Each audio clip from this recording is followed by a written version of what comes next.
but I saw a situation which I believed was correct.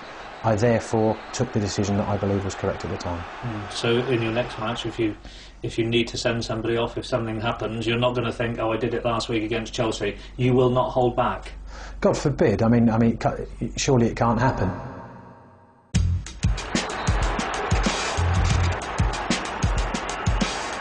And 3 days after dismissing John Terry, Graham Poll sent off Everton's James McFadden.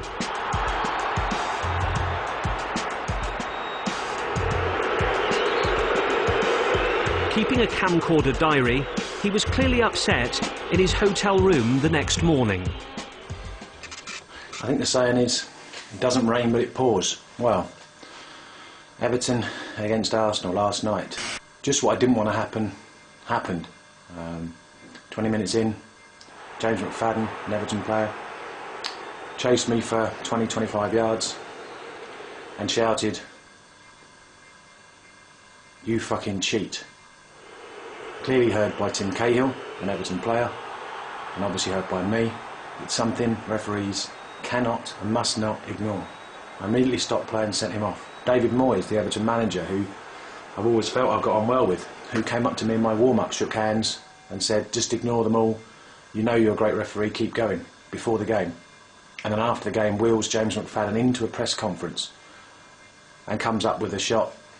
Well, James said he said one thing and the referee says he said another. Who do you believe? That for me is a very, very cheap shot.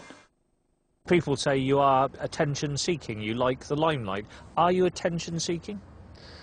The thought that went through my mind when I'm having to send off James McFadden, no choice, was, oh no, I know this is going to be back pages tomorrow. I didn't want that to happen, but I have a responsibility to referee properly with laws of the game. I have a very difficult job to do. I have to, as I say, I have to control those players. I have to do it the best way I can, and over the last 10, 12 years, that's been recognised as being highly efficient and highly effective. So therefore, the way I've done it, I think, has worked well for me. Do you agree at some times, though, that you are arrogant? Have you been arrogant on football pitches? Are you an arrogant man? I'm a confident person. But are you arrogant? No, I'm not. Absolutely not. I'm someone that actually, deep inside, is fairly insecure about things. In reality, of course, there have been times through my career where I've been petrified. I've been, you know, you go out to Galatasaray and you referee in that cauldron, and of course you're intimidated, of course you're frightened, but you can't let that show. So to overcome that, maybe you go a bit too far and appear arrogant. Does it worry you that probably most people in the country would say, yeah, Graham Poll, I don't like him? They wouldn't know you, but they'd go, yeah, I don't like him. What you've got to aim for is respect, not popularity. I have to command respect on the football pitch, so when I say stop doing that, they'll stop doing it. If that makes me unpopular out there, that's, again, a byproduct. And I am firmly focused in my mind on achieving the right result on the football field.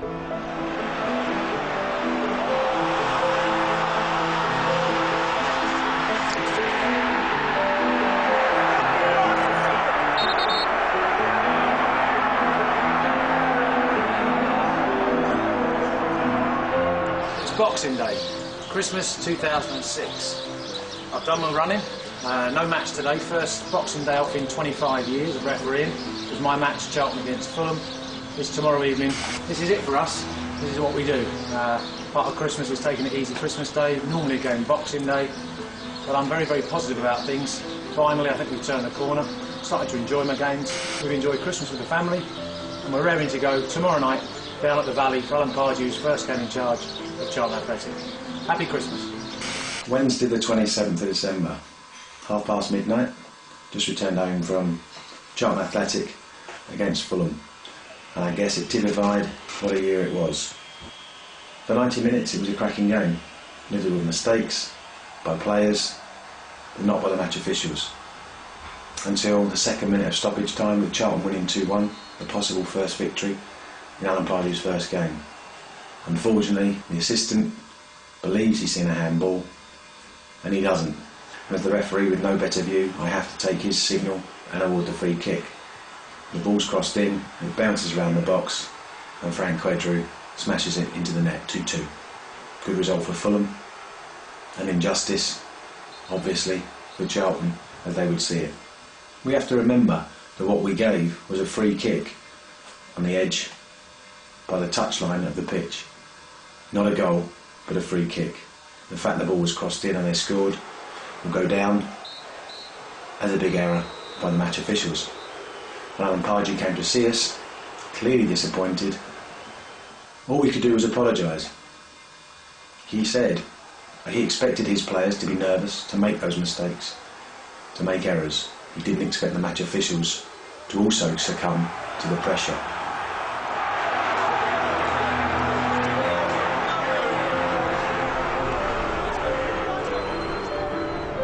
What about managers? What are managers like? Which managers do you like working with that are good to you? I mean, Sir Alex Ferguson has always been very, very good. The first couple of years, not, but the later on we went, I mean, now he's very, very supportive of me, and he says, if we have a big match, I'd like Graham doing that game because we know we can trust him on the big matches, the big decisions. That's not to favour him. You know, you look at Man United, Arsenal this season at Old Trafford, a penalty against Man United, and they lost 1-0. But you don't think he's trying to influence you when he says that sort of stuff? I think he did going back, and I think he now knows he can't. Yeah. And I think he just respects the fact that I am my own man, I do my own thing, and maybe that's caused a conflict with Mourinho because he thought maybe he could influence, and now he knows he can't, and therefore he's got a bit of an issue with that. I'd be naive to think that I can get on well with 20 managers in the Premier League throughout the whole season. It's just not going to happen.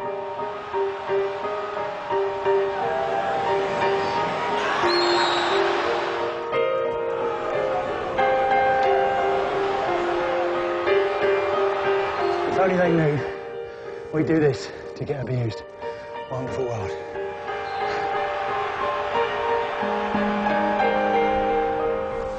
In January, Paul took a short break to meet up with his close